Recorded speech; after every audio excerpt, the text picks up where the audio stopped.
نحمده ونصلي على رسوله الكريم اما بعد فاعوذ بالله من الشيطان الرجيم بسم الله الرحمن الرحيم رب اشرح لي صدري ويسر لي امري واحلل عقدة من لساني يفقهوا قولي۔ قرآن پاک میں اللہ سبحانہ وتعالی کا ارشاد ہے، للہ ملک السماوات والارض يخلق ما يشاء يهب لمن يشاء اناثا ويهب لمن يشاء الذكور او يزوجهم ذكرانا واناثا ويجعل من يشاء اقيما انه عليم قدير۔ اللہ زمین اور آسمانوں کی بادشاہی کا مالک ہے، جو کچھ چاہتا ہے پیدا کرتا ہے، جسے چاہتا ہے لڑکیاں دیتا ہے، جسے چاہتا ہے لڑکے دیتا ہے، جسے چاہتا ہے لڑکے اور لڑکیاں ملا جلا کر دیتا ہے، اور جسے چاہتا ہے بانجھ کر دیتا ہے، یعنی اولاد سے محروم کر دیتا ہے۔ وہ سب کچھ جانتا ہے اور ہر چیز پر قادر ہے۔ سورۃ الشورى کی آیت نمبر 49 اور 50 میں نے آپ کے سامنے پڑھی ہے۔ اس آیت سے پتہ چلتا ہے کہ اولاد کا ملنا انسان کے لیے سراسر اللہ کا انعام ہے، اللہ تعالی کی قدرت ہے، اس کا فیصلہ ہے، جس کو جو چاہے دے اور جس سے چاہے وہ روک لے۔ اولاد انسان کے لیے خوشیوں کا باعث ہوتی ہے، انسان کی آنکھوں کی ٹھنڈک ہوتی ہے، انسان کے بڑھاپے کا سہارا ہوتی ہے، انسان کی تنہائیوں میں، انسان کے غموں میں اس کی غمخوار ہوتی ہے۔ قرآن پاک میں اولاد کی نعمت کو آنکھوں کی ٹھنڈک ہونے کے لیے ایک خوبصورت دعا سکھائی گئی ہے، ربنا ہب لنا من ازواجنا وذریاتنا قرۃ اعین وجعلنا للمتقین اماما۔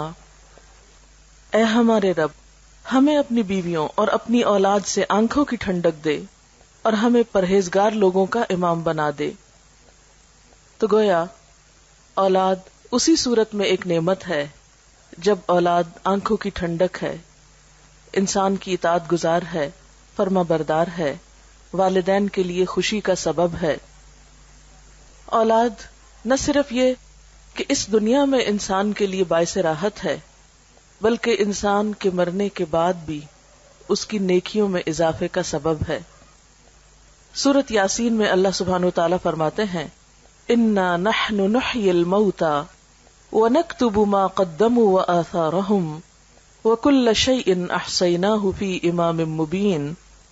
بے شک ہم مردوں کو ضرور زندہ کریں گے، اور ہم لکھ رہے ہیں جو کچھ وہ آگے بھیجتے ہیں اور جو وہ اپنے پیچھے آثار چھوڑ رہے ہیں، اور ہر چیز کو ہم نے ایک کھلی کتاب میں لکھ رکھا ہے۔ تو انسان اپنی زندگی میں جو کچھ کرتا ہے، اپنے ہاتھوں جو کما کے آگے بھیجتا ہے، اس کا بدلہ بھی کل قیامت کے دن پائے گا، اور اس کے علاوہ انسان اپنے پیچھے جو نشان یا آثار چھوڑتا ہے، کل قیامت کے دن جا کر ان آثار کا بدلہ بھی پائے گا۔ اپنے پیچھے چھوڑے جانے والے آثار میں سب سے بڑا اثر یا سب سے بڑا نشان خود انسان کی اولاد ہے۔ ایک حدیث میں آتا ہے، رسول اللہ صلی اللہ علیہ وسلم نے فرمایا، جب انسان فوت ہو جاتا ہے تو اس کا اپنا نامہ اعمال بند ہو جاتا ہے، یعنی اب خود عمل کرنے کے قابل نہیں رہتا۔ 3 چیزیں ایسی ہیں جو اس کے بعد بھی باقی رہتی ہیں، ان میں نمبر 1 نیک اولاد ہے، یعنی انسان خود عمل نہیں کر سکتا، لیکن نیک اولاد جو اچھے کام کرتی ہے وہ مرنے کے بعد بھی والدین کو فائدہ دیتے ہیں، خصوصاً ان کی دعا۔ تو فرمایا نیک اولاد جو اپنے والدین کے لیے دعائیں کرتی ہے۔ نمبر 2 صدقہ جاریہ، یعنی اچھے کاموں میں مال کا خرچ کرنا جو مرنے کے بعد بھی انسانیت کی بھلائی اور فلاح کے لیے منصوبے جاری رہیں، یعنی ان منصوبوں میں خرچ کرنا جو انسانیت کی فلاح و بہبود کے ہوں اور انسان کے مرنے کے بعد بھی جن کا سلسلہ جاری رہے۔ اور نمبر 3 وہ علم جس سے فائدہ اٹھایا جائے، یعنی دوسرے انسانوں کی زندگی میں جو روشنی لائے۔ اللہ سبحانہ وتعالی نے ہم سب کو تاکید کی ہے کہ ہم صرف اپنے آج کے لیے کام نہیں کریں، اپنے کل کے لیے بھی کریں۔ ہم صرف اپنی ذات پر توجہ نہ دیں، اپنی اولاد کو بھی قابل توجہ سمجھیں، ہمارے لیے صرف ہمارے اپنے اعمال ہی نہیں، ہماری اولاد کے اعمال بھی ہمارے حق میں یا خلاف حجت بن سکتے ہیں۔ جہاں اولاد انسان کے لیے نیکیوں میں اضافے کا سبب ہے، وہاں قیامت کے دن بعض اولاد دشمن کا کردار ادا کرے گی۔ اولاد کو قرآن میں دشمن بھی بتایا گیا ہے کہ ان من ازواجکم و اولادکم فتنہ، تمہاری اولاد اور تمہارا مال جو ہے وہ تمہارے لیے فتنہ ہے۔ ان من ازواجکم و اولادکم عدو لکم، تمہاری اولاد اور تمہاری بیویوں میں سے بعض تمہارے دشمن بھی ہو سکتے ہیں۔ حدیث میں آتا ہے کہ قیامت کے دن ایک انسان آئے گا جس نے بہت نیکیاں کی ہوں گی، لیکن اس کو بتایا جائے گا کہ اس کی اولاد اس کی نیکیاں کھا گئی۔ جس طرح دنیا میں انسان کی اولاد کی خامیاں یا بدعمالیاں یا بد کرداریاں والدین کی عزت پر بٹا لگانے والی ہوتی ہیں، اسی طرح قیامت کے دن بھی بعض لوگوں کی اولاد ان کے لیے وبال جان ہوگی۔ تو والدین اور اولاد کا باہم تعلق ایسا ہے جسے آپ ختم نہیں کر سکتے، کاٹ نہیں سکتے۔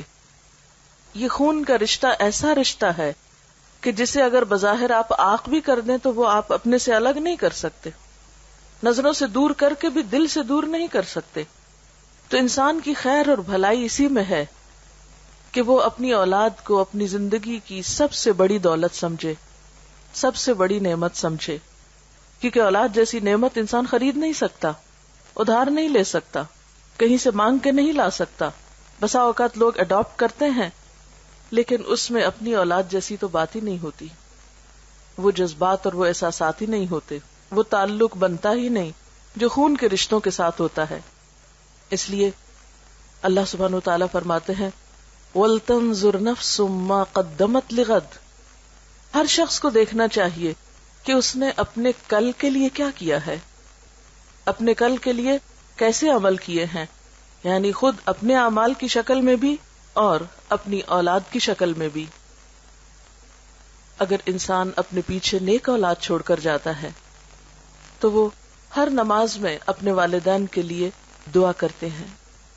نماز کے اختتام پر مشہور دعا جو سب کو آتی ہے، اس کا معنی کیا ہے؟ رب اجعلنی مقیم الصلاۃ ومن ذریتی ربنا وتقبل دعا ربنا اغفر لی ولوالدی وللمؤمنین یوم یقوم الحساب۔ اے رب مجھے اور میری اولاد کو نماز کا پابند بنا، قائم کرنے والا بنا۔ اے ہمارے رب دعا قبول فرما، اے ہمارے رب مجھے بخش دے، میرے والدین کو بخش دے اور سارے مومنوں کو بخش دے جب حساب قائم ہو۔ گویا نیک اولاد اپنی ہر نماز میں اپنے والدین کو اپنی دعاؤں میں یاد رکھتی ہے۔ اگر شعوری طور پر یاد کر کے دعا کرنا بھول بھی جائے تو نماز کی پابندی کی صورت میں ہر نماز کے آخر میں زبان سے دعا نکلتی ہی ہے، اس کے بغیر تو نماز مکمل ہی نہیں ہوتی۔ اس کے علاوہ اللہ سبحانہ وتعالیٰ نے اولاد کو خاص طور پر والدین کے لیے جو دعا سکھائی ہے قرآن پاک میں، وہ ہے رب ارحمہما کما ربیانی صغیرا۔ اے رب ان دونوں پر یعنی ماں اور باپ دونوں پر اپنی رحمت فرما جس طرح انہوں نے مجھے بچپن میں پالا تھا۔ گویا اسلام میں اولاد کی یہ ذمہ داری ہے کہ وہ والدین کے ساتھ اچھا سلوک کرے، حسن سلوک کرے، اور اسی حسن سلوک میں سے ہے کہ وہ والدین کی جہاں خدمت کرے وہاں ان کے لیے دعائیں بھی کرے، ان کے ساتھ اچھا معاملہ بھی کرے۔ اسی طرح ایک اور حدیث سے ہمیں پتہ چلتا ہے کہ ایک شخص جب فوت ہو جاتا ہے تو برزخ میں اس کا درجہ بلند کیا جاتا ہے۔ وہ پوچھتا ہے کہ یا رب یہ میرے درجے کی بلندی کیسے ہوئی؟ تو اسے بتایا جاتا ہے کہ تمہارے بعد تمہاری اولاد جو دعا کر رہی ہے تمہارے لیے، اس کی وجہ سے یہاں تمہارا درجہ بلند ہو رہا ہے۔ تو والدین کی دعائیں اولاد کے لیے اور اولاد کی دعائیں والدین کے لیے قبول ہوتی ہیں، لیکن یاد رکھیے کہ یہ سب کچھ انسان کو اسی وقت نصیب ہو سکتا ہے جب انسان اپنی ذمہ داری پوری کرے۔ یعنی اگر ہم اپنی اولاد کی تربیت کے لیے کوشش کریں گے، اس کے لیے محنت کریں گے، دعائیں مانگیں گے، اس چیز پر توجہ دیں گے تو انشاءاللہ اولاد بھی اچھی ثابت ہوگی۔ ہاں، بہت کم ایسا بھی ہوتا ہے کہ والدین اپنا فرض پوری طرح ادا کرتے ہیں لیکن اولاد معاشرے یا ماحول کے اثر سے والدین کا حق ادا نہیں کرتی۔ تو ہم دیکھتے ہیں کہ دنیا کے جتنے بھی نیک لوگ گزرے ہیں انہوں نے صرف اپنی نیکی کی فکر نہیں کی بلکہ اپنے ساتھ اپنی اولاد کی نیکی کی بھی فکر کی ہے، اور خاص طور پر مرتے وقت انہیں یہ فکر کم تھا کہ ہماری اولاد کھائے گی کہاں سے، رہے گی کہاں پر، یہ فکر زیادہ تھا کہ ہماری اولاد ہمارے بعد کام کیسے کرے گی۔ اور اس میں ہم دیکھتے ہیں حضرت ابراہیم اور حضرت یعقوب علیہ السلام کی مثال، وَوَصَّى بِهَا إِبْرَاهِيمُ بَنِيهِ وَيَعْقُوبُ يَا بُنَيَّ إِنَّ اللَّهَ اصْطَفَى لَكُمُ الدِّينَ فَلَا تَمُوتُنَّ إِلَّا وَأَنْتُمْ مُسْلِمُونَ۔ ابراہیم علیہ السلام نے اور یعقوب علیہ السلام نے اپنے بچوں کو وصیت کی۔ وصیت کہتے ہیں مرنے سے پہلے انسان اپنی اولاد کے حق میں کچھ تاکیدیں کر جائے۔ انہوں نے اپنی اولاد کو کیا وصیت کی کہ اے میرے بچوں، اللہ نے تمہارے لیے اس دین کو چن لیا تو تمہیں موت ہرگز نہ آئے مگر یہ کہ تم مسلمان ہو، یعنی ہمارے بعد تم حالت اسلام پر ہی زندہ رہنا۔ اسی طرح پھر فرمایا ام کنتم شہداء اذ حضر یعقوب الموت، کیا تم اس وقت حاضر تھے جب یعقوب علیہ السلام کو موت آئی، اذ قال لبنیہ، جب انہوں نے اپنے بچوں سے کہا ما تعبدون من بعدی، میرے بعد کس کی عبادت کرو گے، قالوا نعبد الہک و الہ آبائک ابراہیم و اسماعیل و اسحاق الہا واحدا ونحن له مسلمون، کہ ہم تیرے الہ، تیرے باپ دادا ابراہیم، اسماعیل اور اسحاق علیہم السلام کے الہ کی عبادت کریں گے جو ایک ہی الہ ہے، اور ہم سب اسی کے فرما بردار اور اسی کے تابع دار ہیں۔ اسی طرح ہم دیکھتے ہیں کہ لقمان نے اپنے بچے کو وصیت کی اور اس نے اپنے بچے کو عمدہ اخلاق سکھائے جس کا ذکر ہمیں قرآن پاک میں بھی ملتا ہے۔ ان کے بارے میں آتا ہے وَلَقَدْ آتَيْنَا لُقْمَانَ الْحِكْمَةَ أَنِ اشْكُرْ لِلَّهِ، اور آگے جا کر وہ اپنے بچے کو بہت ساری نصیحتیں کرتے ہیں جس میں وہ اپنے بچے کی اچھی اخلاقی حالت یعنی عبادات کے ساتھ ساتھ اسے اچھا اخلاق بھی سکھاتے ہیں، جس میں خصوصی طور پر تکبر سے بچنے کے لیے کہتے ہیں اور لوگوں سے اچھی طرح بات کرنے کے لیے کہتے ہیں، اور آواز کی طرف بھی توجہ دلاتے ہیں کہ دیکھو بہت چیخ چلا کے بات نہ کرنا، کیونکہ سب سے ناپسندیدہ آواز گدھے کی آواز ہوتی ہے، لوگوں سے منہ موڑ کے بات نہ کرنا، اور اسی طرح کی اور بہت سی نصیحتیں۔ اسی طرح ہم دیکھتے ہیں کہ حضرت زکریا علیہ السلام اپنے اولاد کے لیے دعا کرتے ہیں، اور خصوصاً جب ان کے پاس ابھی اولاد نہیں بھی تو وہ اس کی پیدائش سے پہلے دعا کرتے ہیں کہ ربی ہب لی من الصالحین۔ حضرت اسماعیل علیہ السلام کے بارے میں آتا ہے کہ کانا یأمر اہلہ بالصلاۃ والزکاۃ، کہ وہ اپنے گھر والوں کو نماز اور زکوٰۃ کا حکم دیتے تھے۔ تو اس سے پتہ چلتا ہے کہ جتنے بھی اللہ والے گزرے ہیں اور انبیاء ان میں سر فہرست ہیں، انہوں نے اپنی اولاد کی نیکی، اچھے اخلاق اور اچھے کردار کی ہمیشہ فکر کی، اور اس کی انہیں تلقین بھی کرتے رہے۔ جہاں وہ خود ان کے لیے ایک عملی نمونہ تھے، ایک اچھی مثال تھے، وہاں اس کے ساتھ ساتھ انہوں نے اس کی خاص طور پر فکر بھی کی۔ اور یاد رکھیے کہ اچھی تربیت اولاد کا حق ہے۔ والدین اپنی اولاد کے لیے جو کچھ بھی کماتے ہیں، جو کچھ بھی چھوڑتے ہیں، جو بھی فکر کرتے ہیں، ان میں سب سے بہترین تحفہ جو ماں باپ اپنے بچوں کو دے سکتے ہیں وہ اچھی تربیت کا تحفہ ہے۔ رسول اللہ صلی اللہ علیہ وسلم نے فرمایا کوئی والد اپنی اولاد کو اس سے بڑھ کر تحفہ نہیں دے سکتا جتنا بہترین تحفہ اچھا ادب اور اچھا اخلاق ہے۔ یعنی ماں باپ اولاد کو جو سب سے خوبصورت گفٹ یا بہترین تحفہ دے سکتے ہیں وہ اچھا ادب اور اچھا اخلاق ہے، کیونکہ اولاد کا اچھا سلوک اور اچھا برتاؤ سب سے بڑھ کر والدین ہی کی خوشی کا سبب ہوتا ہے۔ کیونکہ اگر آپ اولاد کو اچھا اخلاق سکھاتے ہیں تو وہ اچھا اخلاق سب سے پہلے خود آپ ہی کے کام آئے گا، کیونکہ سب سے قریبی رشتہ تو آپ ہی کا ہے ان کے ساتھ۔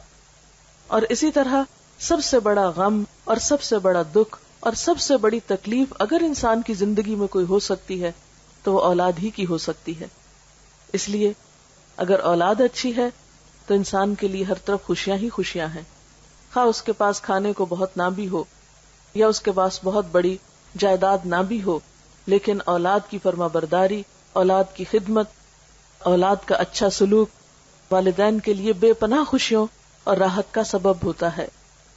ایک اور روایت میں آتا ہے، یعنی رسول اللہ صلی اللہ علیہ وسلم نے فرمایا کہ آدمی کے لیے کسی کو خیرات میں ڈھیر سارا مال دینے سے بہتر ہے کہ اپنے بیٹے کی اچھی تربیت کرے اور اس کو نیک عادتیں سکھانے میں روپیہ خرچ کرے۔ یعنی حتیٰ کہ مال خرچ کرنے میں بھی انسان کو راہ بتائی گئی کہ بہترین جگہ جہاں انسان اپنا مال خرچ کر سکتا ہے وہ اولاد کی تربیت ہے۔ اس میں ہمیں ایک مشہور واقعہ تاریخ کا ملتا ہے، ربیہ الرائی کا۔ ان کے والد نے شادی کی اور ابھی ربیہ اپنے والدہ کے پیٹ میں ہی تھے کہ باپ کو کہیں جانا پڑ گیا۔ اس دور میں مسلمانوں کی جو حکومت تھی وہ دور دور تک پھیلی ہوئی تھی۔ نبی صلی اللہ علیہ وسلم کی وفات کے تقریباً 1 سال کے اندر مسلمان مشرق و مغرب کے مالک ہو گئے تھے، اور ان کی مہم میں ایک طرف افریقہ کی طرف جا رہی تھی، دوسری طرف چین کی سرحدوں کو چھو رہی تھی۔ تو ایسے میں جو فوجیں اتنی دور دور جاتی تو وہ سال ہر سال تک واپس نہ آ سکتی تھی۔ تو ربیہ کے والد بھی کئی سال کے بعد جب پلٹے تو اپنی بیوی کو جو مال دے کر گئے تھے تو اس کا حساب مانگا اس سے۔ تو کہنے لگی کہ ابھی تم مسجد سے ہو کر آؤ، پھر مجھ سے حساب کرنا، کیونکہ ایک اچھی خاصی رقم وہ چھوڑ کر گئے تھے۔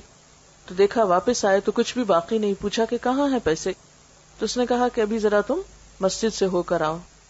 بہرحال وہ مسجد میں گئے تو دیکھا کہ ایک طرف ایک شخص بیٹھا لوگوں کو کچھ سکھا پڑھا رہا ہے اور اس کے ارد گرد لوگوں کا ایک جم غفیر ہے۔ تو بہت حیران ہوئے کہ یہ شخص کون ہے، یہ نوجوان کون ہے کہ جس کی بات میں اتنا اثر ہے اور جس کے ارد گرد اتنے لوگ ہیں۔ تو پتہ چلتا ہے کہ یہ انہی کا بیٹا ہے جس کی تعلیم و تربیت پر، یعنی باپ کے جانے کے پیچھے ماں نے اس کا سارا مال خرچ کیا اور بہترین توجہ دی۔ ماؤں کے اندر یہ جذبہ اور یہ کردار کیسے تھا؟ یعنی بعض اوقات ایسا ہوتا ہے کہ تربیت میں ماں تنہا رہ جاتی ہے، یہ ساری ذمہ داری ماں پر آ جاتی ہے۔ تو ایسے میں جہاں ماں کو یہ فکر ہونی چاہیے کہ اولاد کھائے کہاں سے، وہاں اس بات کی بھی فکر ہونی چاہیے کہ اولاد کی تعلیم و تربیت کیسے ہو۔ اب یہ ہے کہ تربیت کے ذمہ دار کون ہیں؟ اس میں یاد رکھیے کہ صرف ماں نہیں، باپ بھی ہے، دونوں ہیں۔ لیکن چونکہ ابتداء میں بچہ ماں کے ساتھ وقت زیادہ گزارتا ہے، اس لیے obviously ماں کی ذمہ داری کچھ زیادہ بنتی ہے۔ ورنہ نبی صلی اللہ علیہ وسلم نے فرمایا کلکم راعٍ وکلکم مسئول عن رعیتہ، تم میں سے ہر شخص نگران ہے، ذمہ دار ہے، رسپانسبل ہے، اور ہر شخص سے اس کی رعایا کے بارے میں، یعنی جو اس کے ماتحت لوگ ہیں، جو اس کے ساتھ ہیں، ان کے بارے میں اس سے سوال کیا جائے گا۔ اور اس میں خصوصاً عورت کو بھی مینشن کیا گیا، وَالْمَرْأَةُ رَاعِيَةٌ فِي بَيْتِ زَوْجِهَا وَمَسْئُولَةٌ عَنْهَا، اور عورت اپنے شوہر کے گھر میں نگران ہے اور اس سے اس کے بارے میں سوال کیا جائے گا۔ اور گھر میں سب سے قیمتی ترین چیز جو ہے وہ عورت کے یا ایک شخص کے بچے ہی ہو سکتے ہیں، یعنی گھر کی قیمتی ترین چیزوں میں سب سے قیمتی چیز انسان کی اولاد ہے۔ اب ہم یہاں یہ دیکھیں گے کہ پھر والدین اپنی اولاد کی تربیت کب شروع کریں اور تربیت کس موقع سے ہونی چاہیے، یعنی کب سے شروع ہونی چاہیے۔ تو بات یہ ہے کہ تربیت دنیا میں آنے سے پہلے سے شروع ہو جانی چاہیے، یعنی اولاد کی کیئر اور اولاد کو اچھے اخلاق اور اچھے کردار سکھانے کے لیے یہ نہیں کہ جب بچے بڑے ہو جائیں اور شروع میں ہم یہ کہتے رہیں کہ ابھی تو بچے چھوٹے ہیں، جب بڑے ہوں گے تو دیکھا جائے گا۔ نہیں، بچپن سے ہی، یعنی ان کی پیدائش سے پہلے ہی اس بات کی فکر کرنی چاہیے۔ اور پیدائش کے وقت تو ہر بچہ معصوم ہوتا ہے، جیسے حدیث میں آتا ہے کہ ہر بچہ فطرت پر پیدا ہوتا ہے، یہ اس کے ماں باپ ہوتے ہیں جو اس کو یہودی یا عیسائی یا کچھ اور بنا دیتے ہیں۔ اب ایک بچہ جو بالکل پاک صاف اور معصوم ہے، ایک صاف کتاب کی طرح ہے، اس کو آپ کیا بناتے ہیں یہ آپ پر ڈیپینڈ کرتا ہے کہ آپ اس کی تربیت کس طرح کرتے ہیں۔ جیسا کہ پہلے میں نے عرض کیا کہ تربیت کا آغاز یا تربیت کی ابتدا جو ہے وہ پیدائش سے پہلے ہونی چاہیے۔ لہذا ہم دیکھیں گے کہ دوران حمل، یعنی ایک بچے کی ولادت سے پہلے ماں کو کیسا کردار ادا کرنا چاہیے۔ اور اس بات کی جو تحقیق ہے کہ ولادت سے پہلے ہی بچے کے اوپر ماں کے جذبات اور احساسات اور اس کے رویے کے اثرات پڑنا شروع ہو جاتے ہیں. یہ معروف بات ہے اور ایک ثابت شدہ حقیقت ہے. ایک بزرگ کے پاس کوئی خاتون گئی یہ پوچھنے کے لیے کہ میں اپنے بچے کی تربیت کیسے کروں. تو انہوں نے پوچھا کہ بچے کی عمر کیا ہے. تو جب عورت نے بتایا تو کہا کہ تربیت کی عمر تو گزر چکی، اس لیے کہ تربیت تو پیدائش سے پہلے شروع ہوتی ہے. کیونکہ بعض جگہوں پر آتا ہے کہ 3 سال میں بچے کی ابتدائی شخصیت مکمل ہو جاتی ہے، بعض جگہوں پر 5 سال کا ذکر آتا ہے، بعض 7 سال کہتے ہیں. یعنی بچہ اپنی عمر کے ابتدائی حصے میں جو کچھ جذب کر جاتا ہے وہ بعد کی زندگی میں اتنا نہیں کرتا. اگر یہ نہیں کہ وہ وقت ختم ہو جاتا ہے، بڑے ہو کر تربیت ہو نہیں سکتی، لیکن اہم ترین وقت جو ہے وہ پیدائش سے پہلے اور پیدائش سے بعد کا ہے. پیدائش سے پہلے یا دوران حمل جو ہے اس میں ماں کے جو بھی احساسات اور جذبات ہوتے ہیں وہ بچے پر براہ راست اثر انداز ہوتے ہیں، کیونکہ بچہ اپنی غذا لینے میں، اپنے تمام چیزوں میں مکمل طور پر ماں پر انحصار کر رہا ہوتا ہے.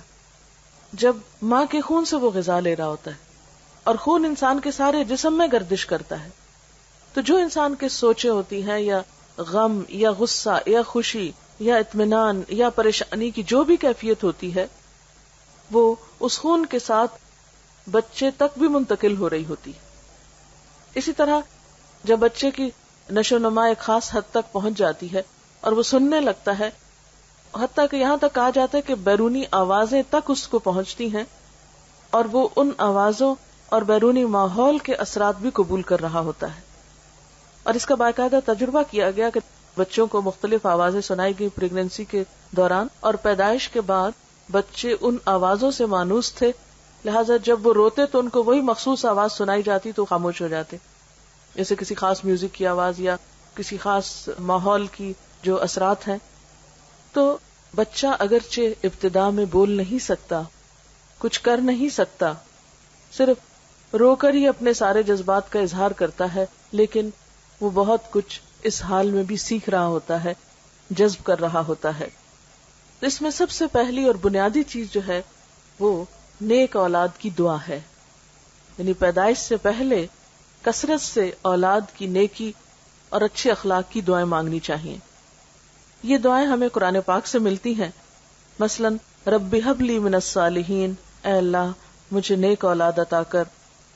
رب ہب لی من لدنک ذریۃ طیبہ، اے اللہ مجھے اپنے پاس سے پاکیزہ اولاد عطا کر. اسی طرح ربنا ہب لنا من ازواجنا وذریاتنا قرۃ اعین، اے اللہ ہمیں ہمارے شوہر مانگے تو بیوی کے لیے ہمیں ہماری بیویوں اور ہماری اولادوں میں سے آنکھوں کی ٹھنڈک عطا کر.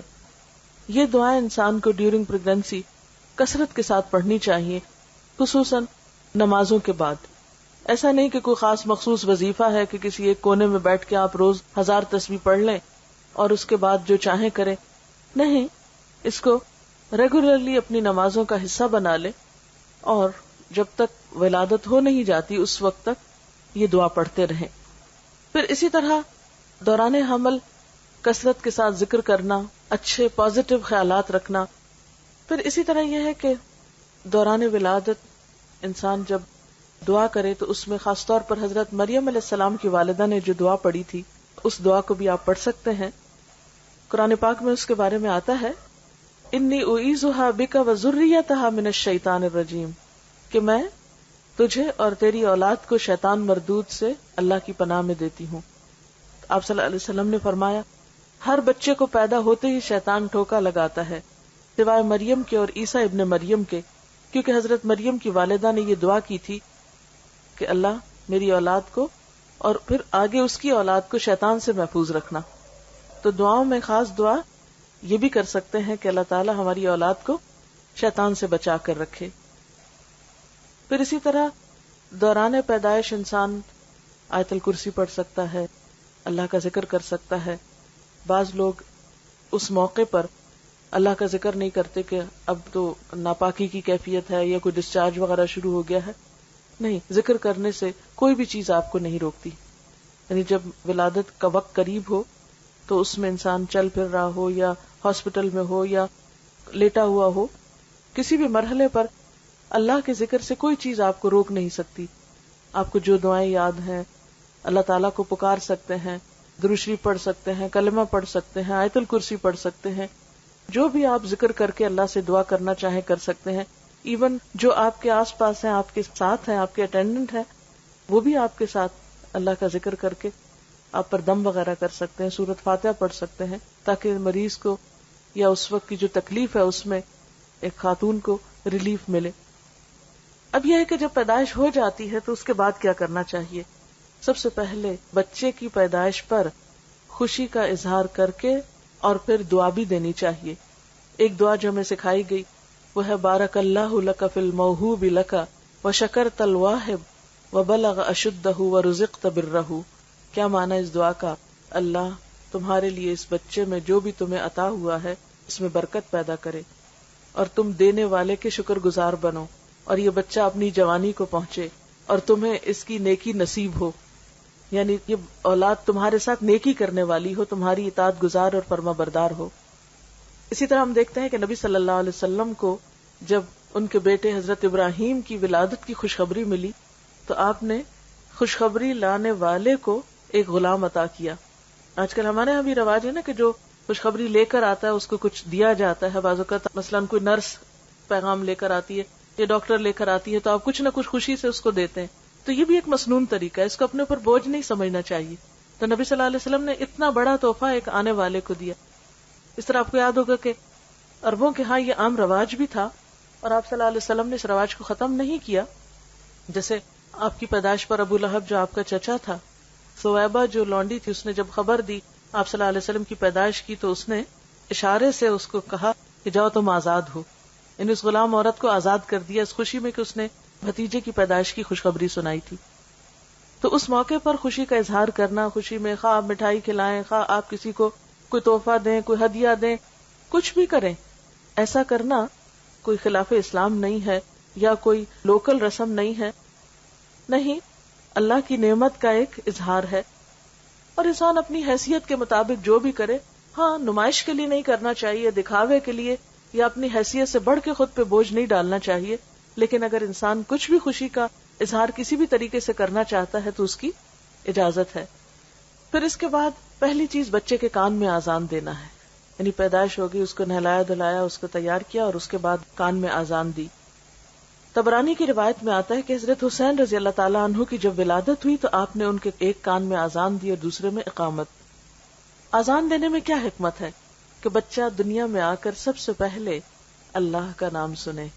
آپ دیکھیں کہ جب انسان فوت ہوتا ہے نا تو اس کی نماز جنازہ پڑھی جاتی، تو انسان کے آنے پر آذان دی جاتی ہے اور جانے پر اس کی نماز پڑھی جاتی ہے.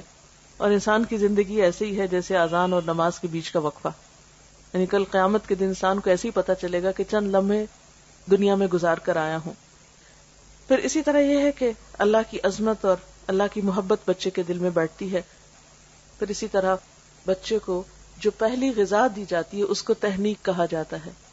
کہتے ہیں کہ جو انسان بھی بچے کو پہلی غذا دیتا ہے، اب تو فوراً ماں کے دودھ پہ ڈال دیتے ہیں یا کوئی بھی چیز دی جاتی ہے، تو چونکہ بچہ بالکل ایک نیو بورن جو ہوتا ہے وہ فریش اور ہر طرح کے اثرات قبول کر رہا ہوتا ہے، بالکل ایک معصوم سی چیز ہوتی ہے.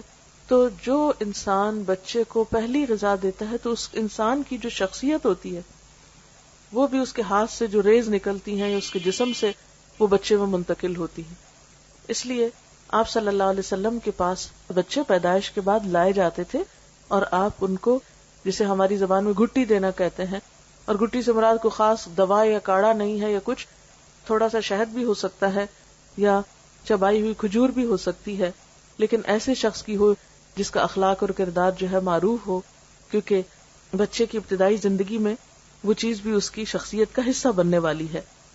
اس میں ہم دیکھتے ہیں حضرت اسما فرماتی ہیں کہ عبداللہ بن زبیر جب پیدا ہوئے ان کے بیٹے تو میں نے ان کو آپ کی گود میں دے دیا. آپ نے خرما منگوایا، یعنی خشک کھجور منگوائی، اس کو چبا کر اپنے لعاب کے ساتھ ان کے منہ میں لگا دیا. عموماً تالو میں ہلکا سا لگا دیتے ہیں، ایسا نہ ہو کہ جو بچے کے گلے میں پھنس جائے یا اتنا بڑا ٹکڑا نہ ڈال دیا جائے، بالکل معمولی سا جتنا بچے کی لینے کی سکت ہو اس کے مطابق. لیکن یہ کہ یہ بھی ایک طرح کی رسم ہوتی ہے اور یہ سمجھے کہ اسلامی رسم ہے. حضرت عائشہ کا بیان ہے کہ آپ کے ہاں بچے لائے جاتے، آپ ان کے لیے تہنیک کرتے اور ساتھ دعا دیتے. تو جو شخص بھی بچے کو پہلی غذا دے رہا ہو اس کے ساتھ ساتھ بچے کو وہ دعا بھی دے. امام احمد بن حنبل کے ہاں بچے کی پیدائش ہوئی تو انہوں نے ایک نیک خاتون کے پاس اپنے بچے کو بھیجا جن کا نام ام علی تھا، اور ان سے اپنے بچے کی تحنیک کروائی. اسے بھی پتہ چلتا ہے کہ مرد کے علاوہ عورت بھی یہ کر سکتی ہے، یعنی یہ صرف مرد ہی نہیں کہ کوئی بہت بزرگ ہوں یا اللہ والے ہوں، گھر میں کوئی خاتون بھی ہو سکتی ہیں کوئی اچھے اخلاق اور کردار کی کہ جس کا آپ چاہیں کہ بچے کے اندر اس کی شخصیت کا بھی اثر جائے. پھر اس کے بعد یہ ہے کہ بچے کو دودھ پلانا بچے کا حق ہے، یعنی پہلی غذا کے بعد آپ اس کو نارملی سک کروا سکتے ہیں، خواہ دودھ نہ بھی ہو جو کچھ بھی ہو اس میں، لیکن بچے کی ماں کے ساتھ ایک اٹیچمنٹ ہوتی ہے. 9 مہینے وہ ماں کے پیٹ میں رہا ہے، بالکل ایک دم سے ہٹا کے اس کو فیڈرز پہ ڈال دینا بچے کے ساتھ بہت بڑی زیادتی ہے اور ایک جذباتی دھچکا بھی ہے. لہذا ماں کو چاہیے کہ وہ اس کو دودھ بھی پلائے. قرآن پاک میں اللہ تعالیٰ کا حکم ہے والوالدات یرضعن اولادہن حولین کاملین، مائیں اپنے بچوں کو 2 پورے سال دودھ پلائیں. یہ اس کے لیے حکم ہے لمن اراد ان یتم الرضاع، کہ جو بچے کے دودھ پلانے کا ارادہ رکھتا ہو. ہاں عربوں میں رواج یہ تھا کہ بعض اوقات خود نہیں مائیں دودھ پلاتی تھی، دایا کو دے دیا جاتا، جو شہر سے باہر بادیہ میں عورتیں بچوں کو لے جاتی. مخصوص قبیلے ہوتے تھے جو بچوں کو پالا کرتے تھے، جن کی عورتیں خود صحت مند تھی، تو ان صحت مند عورتوں سے بچوں کو دودھ پلوایا جاتا اور بچے کی نشو و نما ایک کھلی آب و ہوا میں کی جاتی. وہ ان کا ایک کلچر تھا. ہمارے لیے ضروری نہیں کہ ہم بھی ایسے ہی کوئی طریقہ اختیار کریں، لیکن بہرحال رضاعت جو ہے یا دودھ کا پلانا جو ہے یہ بچے کا حق ہے. اور اس میں ہم دیکھتے ہیں کہ اس میں بہت سے اس کے طبی فائدے بھی بتائے جاتے ہیں، ماں کے لیے بھی فائدہ مند، بچے کے لیے. لیکن سب سے بڑی بات یہ ہے کہ بچے اور ماں کا ایک قلبی تعلق اور ایک ریلیشن شپ ڈیولپ ہوتا ہے، ایک قربت آتی ہے، ایک انڈرسٹینڈنگ ڈیولپ ہوتی ہے. یعنی ماں جب دودھ پلا رہی ہوتی ہے، وہ آدھا گھنٹہ پلا رہی ہے جتنی دیر، تو وہ ایک کلوزنس کا بھی احساس ہوتا ہے. اور پھر دوبارہ ماں کے سینے میں جو خیالات ہیں، افکار ہیں، اچھی پازیٹو سوچیں ہیں، وہ بھی دودھ کے ساتھ وہ بچے کے اندر ایک طرح سے منتقل کر رہی ہوتی ہے. کیونکہ انسان کی شخصیت پر، انسان کے اخلاق پر اس کا کھانا پینا بھی اثر انداز ہوتا ہے. مختلف قوموں کی جو عادات اور اخلاق اور کردار ہیں ان کے بارے میں بھی کہا جاتا ہے کہ ان کی غذا کا ان پر اثر ہے. تو اگر بچہ ماں کا دودھ لے رہا ہے تو ظاہر ہے کہ پھر ماں کے اثرات اس پر ہوں گے. اور پھر جانوروں میں بھی اگر آپ دیکھیں، اونٹ کے بچے کو اونٹنی کا ہی دودھ دیا جاتا ہے. اسی طرح گائے، بھینس اور باقی جانور بھی دوسروں کا دودھ لا کے نہیں پلایا جاتا. تو اسی طرح انسان کے بچے کو گائے بھینس کا دودھ پلانے سے پہلے جب تک ماں کا دودھ ہے تو ماں کا ہی دودھ پلایا جانا چاہیے. پھر اسی طرح بچے کا اچھا نام رکھنا چاہیے، کیونکہ قیامت کے دن انسان کے نام سے پکارا جائے گا، تو اچھا نام جو ہے وہ ضروری ہے. مثلاً ہم دیکھتے ہیں کہ حضرت زکریا علیہ السلام کو اللہ تعالیٰ نے جب اولاد کی خوشخبری دی تو ساتھ ہی بچے کا نام بھی بتایا اور فرمایا کہ ہم نے ایسا نام کسی اور کا نہیں رکھا، یہ دنیا میں ایک انوکھا نام ہے. یعنی اچھے نام میں معنی بھی اچھا ہو، اور اگر وہ ایک نیا نام ہو تو بھی اس میں کوئی قباحت نہیں. کیونکہ اللہ تعالیٰ نے حضرت یحییٰ علیہ السلام کا جب نام رکھا تو فرمایا ہم نے اس سے پہلے یہ نام کسی کو نہیں دیا. آپ صلی اللہ علیہ وسلم نے فرمایا قیامت کے روز تمہیں اپنے ناموں سے پکارا جائے گا، اس لیے اچھے نام رکھا کرو. اور حدیث میں آتا ہے اللہ کو تمہارے ناموں میں سے عبداللہ اور عبد الرحمن سب سے زیادہ پسند ہیں. اور آپ نے یہ بھی فرمایا کہ انبیاء کے ناموں پر نام رکھو. پھر اسی طرح بچے کے سر کے بال منڈوانا یہ 7ویں دن کیا جاتا ہے، اور اسلامی اعتبار سے یہ ایک پسندیدہ کام ہے. عربوں کے ہاں یہ ایک طریقہ جاری تھا جسے اسلام میں بھی جاری رکھا گیا، اور حضرت حسن اور حسین رضی اللہ تعالی عنہما کے سر منڈوانے کا آپ نے حکم دیا. اور پھر بالوں کے وزن کے برابر چاندی بھی صدقہ کی، یعنی ساتھ ہی بچے کا صدقہ بھی نکالا جائے. اور اطباء یہ کہتے ہیں کہ جب بچے کے سر کے بال مونڈے جاتے ہیں تو سر کی جو سرکولیشن ہے وہ تیز ہوتی ہے، اور اس کے جو سینسز ہیں وہ پراپرلی فنکشن کرتے ہیں. اس لیے بعضوں کا سننے میں آتا ہے کہ نہیں اتنے چھوٹے بچے کے بال نہیں کٹوانے چاہیے، لیکن اسلامی طریقہ بھی ہے اور یقیناً اس میں بہت سے فوائد بھی ہیں. پھر اسی طرح عقیقے کا حکم بھی دیا گیا ہے. عقیقے کا اصل تو 7واں دن ہے، لیکن اگر انسان بعد میں بھی کر لے تو کوئی حرج نہیں، کوئی فرض کے درجے میں نہیں کہ 7ویں دن میں ہی ہو. اگر انسان کسی بھی وقت کر لیتا ہے تو وہ ہو جاتا ہے. اور اس میں لڑکے کی طرف سے 2 بکرے اور لڑکی کی طرف سے 1، اور یہ کسی ڈسکریمنیشن کی وجہ سے نہیں. اب دیکھیں کہ جو عرب لڑکی کو زندہ دفن کر دیتے تھے، اگر اس کی طرف سے 2 بکرے دینے ہوتے تو ان کے لیے اور زیادہ مشکل بات تھی، اس لیے ان پر بوجھ نہیں ڈالا گیا، انسانی نفسیات کی رعایت کی گئی ہے. آپ صلی اللہ علیہ وسلم نے عقیقے کے بارے میں فرمایا کہ لڑکا اپنے عقیقے کے ساتھ گروی ہے، جو 7ویں دن اس کی طرف سے ذبح کیا جائے گا اور اس کا نام رکھا جائے گا اور سر کے بال اتارے جائیں گے. یعنی یہ تینوں کام 7ویں دن کرنا مسنون ہے، اگرچہ آگے پیچھے بھی کیا جا سکتا ہے. عقیقے کے ساتھ گروی ہونے کا مطلب یہ کہ ایک طرح سے بندھا ہوا ہے. جب اس کی طرف سے یہ صدقہ ہو جاتا ہے تو گویا وہ ایک بندھن سے آزاد ہو جاتا ہے. پھر اسی طرح لڑکے کا ختنہ کرانا جو ہے یہ بھی مسنون ہے، یعنی اسلامی سنت ہے. آپ صلی اللہ علیہ وسلم نے فرمایا 5 چیزیں فطرت میں داخل ہیں: ختنہ کرنا، زیر ناف بال صاف کرنا، مونچھیں منڈوانا، ناخن تراشنا اور بغل کے بال اکھاڑنا. یعنی یہ ایک فطرت کا طریقہ ہے جو ہر جگہ پر رائج ہے، اور زائد بالوں کو اور جسم کو صاف رکھنا جو ہے یہ اسلامی لحاظ سے پسندیدہ ہے. اور اس میں خاص طور پر ختنہ، کیونکہ اس میں حکمت یہ ہے کہ ایسی جگہ پر ایسی رطوبات اور جراثیم وغیرہ جمع ہو جاتے ہیں جو انسان کے لیے انفیکشن کا سبب ہوتے ہیں، تو زائد سکن کو کاٹ دینا یا اتار دینا جو ہے وہ صحت کے لیے بہترین ہے. پھر اسی طرح بچہ جو بڑا ہوتا ہے پھر بولنا سیکھتا ہے، پھر اور بہت سی اس کی ایکٹیویٹیز شروع ہوتی ہیں. آپ نے دیکھا ہوگا کہ چند مہینے کے بعد بچہ شروع کر دیتا ہے، تو اس سے فالتو اور بیکار قسم کی باتیں کرنے کی بجائے اور صرف ہیلو بیبی سکھانے کی بجائے اللہ کا لفظ سکھائیں اور لا الہ الا اللہ کا. تو پہلا کلام اگر بچے کی زبان پر اللہ کا نام ہوگا انشاءاللہ تو اللہ تعالیٰ کا مقرب بھی ہو جائے گا کسی دن، اور ایک بنیاد اچھی پڑ جائے گی. آپ دیکھیے کہ بچے کی تربیت ایسے ہی ہے جیسے آپ ایک بیج ڈالتے ہیں زمین میں. جب اس کی ایک چھوٹی سی کمپل نکلتی ہے تو آپ اس کی کیئر کرتے ہیں، روشنی، اس کے پانی، اس کے ماحول، اس کو گرمی سردی سے بچا کر اس کی کیئر کرتے ہیں. اور مالی اس وقت تک اس کی نگہداشت کرتا ہے اس پودے کی جب تک کہ وہ پودا پوری طرح مضبوط نہیں ہو جاتا. اور پھر بھی آپ نے دیکھا ہوگا کہ جس باغ کے اندر کیئر کرنے والا مالی موجود ہو اس باغ کے پودوں کا رنگ ہی کچھ اور ہوتا ہے. اس کا فرق آپ یوں سمجھ سکتے ہیں جیسے ایک جنگل ہوتا ہے اور ایک باغ ہوتا ہے. ایک وہ باغ ہوتا ہے جو خود لگایا جاتا ہے اور ایک جنگل ہے جو خود بخود اگ جاتا ہے. تو وہ بچے جن کی تربیت نہیں ہوتی، جن کی تراش خراش نہیں ہوتی، وہ ایک جنگل کی طرح بڑھتے ہیں. اور اسی طرح وہ بچے جن کی تراش خراش ہوتی ہے، تربیت ہوتی ہے، وہ ایک بہترین مالی کے لگائے ہوئے باغ کی طرح ہوتے ہیں جو ایک ایک پودے کا خیال رکھتا ہے اور اس میں زرد پتے بھی نکالتا ہے اور اس کی ٹرمنگ بھی کرتا ہے، اس کی شاخوں کو فالتو بکھرنے اور پھیلنے سے بھی بچاتا ہے اور خاص شیپ دیتا ہے. اس کو ایک ایک چیز کی فکر ہوتی ہے.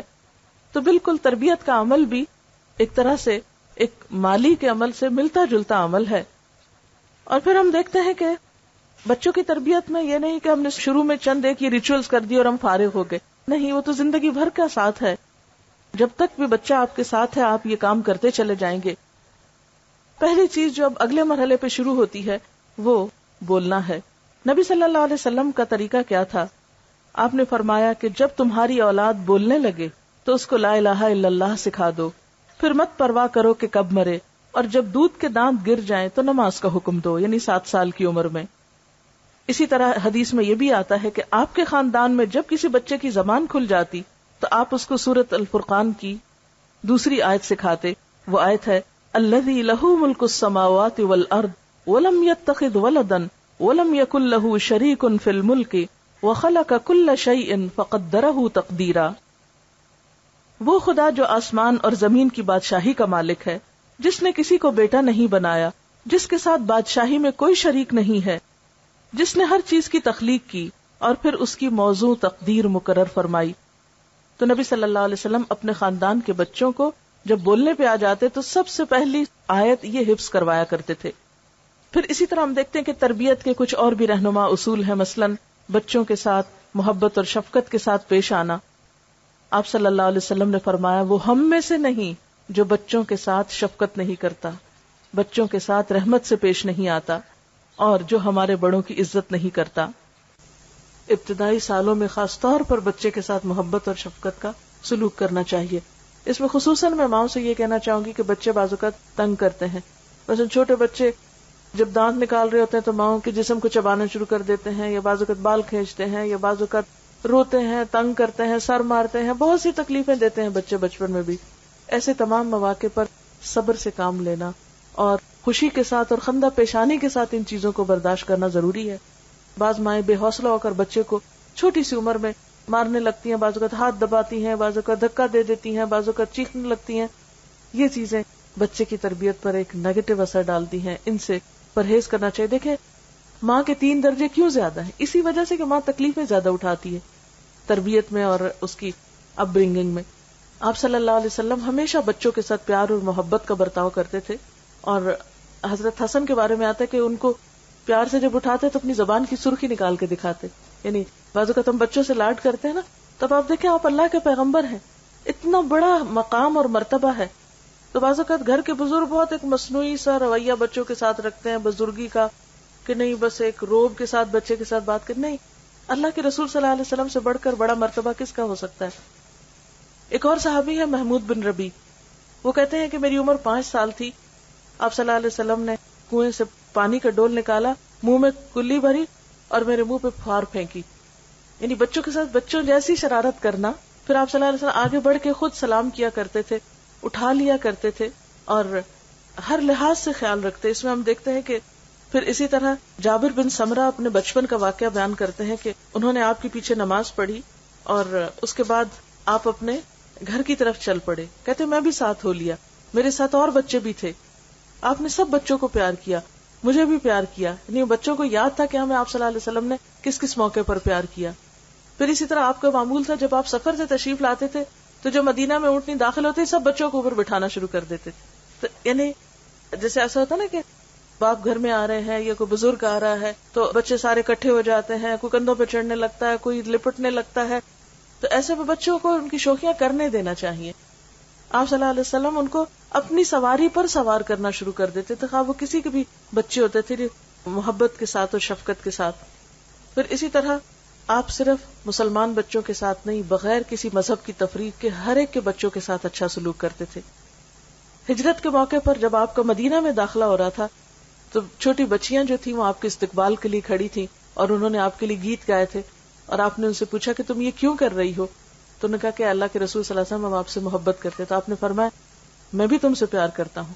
یعنی عام طور پہ ہم بچوں کو اگنور کر دیتے، نہیں، ان کے ساتھ پیار محبت کی بات کرنا یا ان کا حال پوچھ لینا یہ انسان کی شان میں کمی نہیں کرتا. اور سب سے بہترین چیز بچوں کو پھر اچھا اخلاق سکھانا ہے، اور خاص طور پر چاہے لڑکا ہو یا لڑکی ہو ان میں فرق نہ کریں. آپ نے فرمایا خاص طور پر کچھ دینے کے معاملے میں بچوں میں فرق نہ کرو، اس سے ان کی شخصیت پر منفی اثرات پڑتے ہیں. اور خصوصاً ابتدائی زندگی میں پہلے 7 سال تو زیادہ سے زیادہ شفقت اور محبت ہی کا سلوک کرنا چاہیے. اقرا بن حابس کے بارے میں آتا ہے کہ وہ آپ صلی اللہ علیہ وسلم کے پاس آئے اور آپ اس وقت حضرت حسن کو گود میں بٹھا کر پیار کر رہے تھے. تو اقرا کو دیکھ کر بہت تعجب ہوا، بولے اے اللہ کے رسول صلی اللہ علیہ وسلم آپ بھی بچوں کو پیار کرتے ہیں؟ کیونکہ ان کے ہاں کیا تھا کہ جو شخص جتنا روب والا ہو وہ بچوں کو بس صرف ٹیڑھی آنکھ سے ہی دیکھے اور ڈرائے رکھے اور اٹھائے نہیں. بچوں کو اٹھانا شاید کوئی کمزوری کی علامت ہے. اور کہنے لگا کہ میرے تو 10 بچے ہیں لیکن میں نے کبھی کسی کو بھی پیار نہیں کیا. آپ نے فرمایا اگر اللہ نے تمہارے دل سے رحمت و شفقت چھین لی ہے تو میں کیا کر سکتا ہوں. یعنی بچوں کو پیار نہ کرنا سنگ دل ہونے کی علامت ہے، اور بچوں کے ساتھ شفقت و محبت سے پیش آنا رحم دلی کی علامت ہے. پھر اسی طرح بچوں کو اچھا اخلاق سکھانا. نبی صلی اللہ علیہ وسلم نے فرمایا اپنی اولاد کی عزت کرو. یعنی بچوں کی بھی بے عزتی نہیں کرنی چاہیے، ان کو تان و تشنی نہیں کرنی چاہیے، ان کو برے ناموں سے نہیں پکارنا چاہیے، ان کا مذاق نہیں اڑانا چاہیے، بلکہ اس کے برعکس بچوں کے ساتھ بھی عزت کا معاملہ کرنا چاہیے، کیونکہ ان کی بھی عزت نفس ہوتی ہے. اگر بار بار مجروح ہوگی تو ماں باپ کے دشمن ہو جائیں گے. ان کے آداب بہتر بناؤ، اس لیے کہ تمہاری اولاد تمہارے لیے اللہ کا ہدیہ ہے. یعنی اولاد ایک طرح سے تحفہ ہے تمہارے لیے، لہٰذا اس تحفے کی قدردانی کرو. پھر اسی طرح اگر ایک سے زائد بچے ہوں تو بچوں کے درمیان مساوات کرنے کا حکم دیا. آپ صلی اللہ علیہ وسلم نے فرمایا سووا بین اولادکم فی العطیہ لو کنت مفضلا احدا لفضلت النساء. تم بچوں کو کچھ دینے میں برابری کرو، اگر میں کسی کو زیادہ دے سکتا تو بیٹیوں کو زیادہ دیتا. لیکن یہ ہے کہ بیٹے ہوں یا بیٹیاں جب بھی ان کے لیے کچھ خریدیں یا جب بھی ان کو کچھ دینے لگیں تو سب کے ساتھ برابری کریں. بعض اوقات ایسا ہوتا ہے کہ کوئی ایک بچہ اپنی فرما برداری، اچھے اخلاق کی وجہ سے والدین کا زیادہ پسندیدہ ہو جاتا ہے، یا چھوٹا بچہ جو ہوتا ہے وہ عموماً ماں باپ کو زیادہ پیار ہوتا ہے، یا بعض اوقات بڑا بچہ جو ہوتا ہے وہ زیادہ توجہ لے جاتا ہے. لیکن اپنے دلی جذبات اور اپنی توجہ کو ایک طرف رکھتے ہوئے دینے دلانے کے معاملے میں برابری کرنی چاہیے. محبت میں تو بسا اوقات برابری نہیں ہو سکتی، کیونکہ انسان کے جذبات ہر ایک کے لیے مختلف ہوتے ہیں اور وہ انسان کے بس کی بات بھی نہیں ہوتی. لیکن اس کا اظہار کرنے میں بھی اعتدال سے کام لینا چاہیے، کیونکہ بعض اوقات ماں باپ ایک بچے کی تعریف دوسرے بچے کے سامنے اتنی زیادہ کرتے کہ دوسرے بچے احساس کمتری میں مبتلا ہو جاتے ہیں، یا یہ کہ وہ ماں باپ سے دور ہونے لگتے ہیں کہ ماں باپ کو ہم سے تو محبت ہے ہی نہیں. ایسا نہیں کرنا چاہیے. سب بچوں سے یکساں سلوک کرنا چاہیے.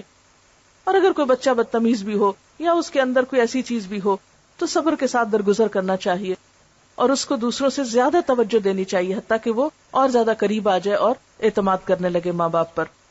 پھر اسی طرح بچوں کی تعلیم و تربیت کا اہتمام کرنا. حضرت عمر فرماتے ہیں کہ والد پر اولاد کے حقوق میں سے یہ بھی ہے کہ انہیں لکھنا پڑھنا سکھائے اور انہیں حلال خوراک مہیا کرے. یعنی تربیت میں ایک اہم چیز حلال خوراک یعنی حلال کھلانا ہے، کیونکہ بچوں کو اگر حرام پر پالیں گے تو وہ والدین ہی کے نافرمان ہوں گے.